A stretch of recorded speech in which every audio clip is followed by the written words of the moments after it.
Top.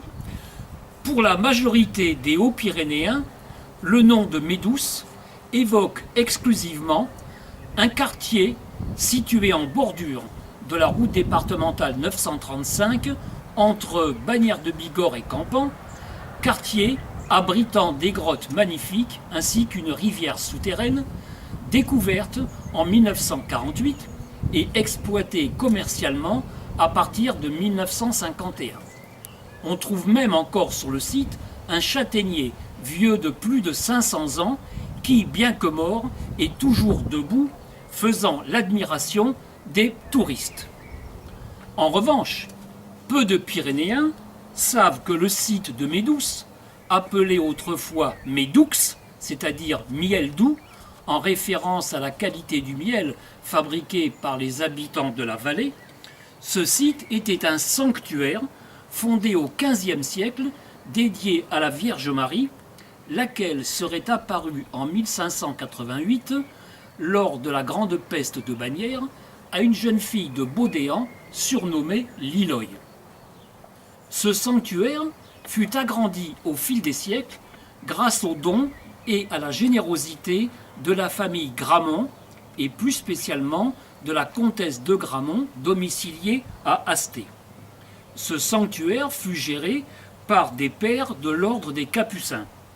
Il fut le théâtre de très nombreux pèlerinages avec ces marchands du temple accourus de tous les villages voisins afin de vendre les produits de leur ferme, n'hésitant pas de temps en temps à faire le coup de poing avec les agents des services chargés de contrôler les balances, le poids des pains ainsi que le volume des barriques, lesquels n'étaient pas toujours conformes à la réalité.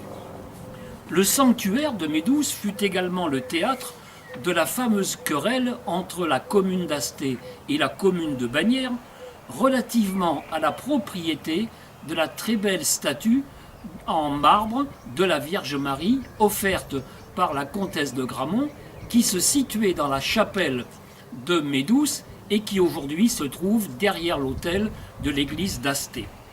Ce sanctuaire fut encore le théâtre de la pendaison du curé d'Asté par des bagnérés venus laver l'affront subi par l'une des leurs, giflé en plein office par le curé d'Asté au motif que sa tenue vestimentaire était trop légère.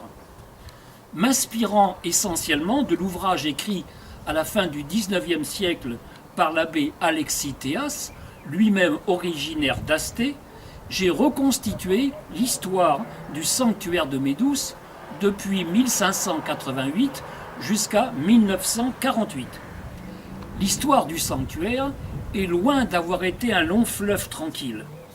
Médouce a dû résister à l'invasion des Huguenots et même à la terreur en 1793, quand le fameux monestier de Puy-de-Dôme voulait faire brûler toutes les églises de la région. Si vous souhaitez en savoir plus sur Médouce, sur Liloy, sur les pères capucins, sur les jubilés, sur les processions mouvementées, je vous invite à participer à la conférence que je donnerai le dimanche 2 juin 2019 à 17h30 au Carmel de Bagnères de Bigorre, 5 Terre, rue Gambetta. Je vous attends avec impatience, vous précisant que votre participation sera libre, l'entrée étant gratuite. D'avance, je vous remercie.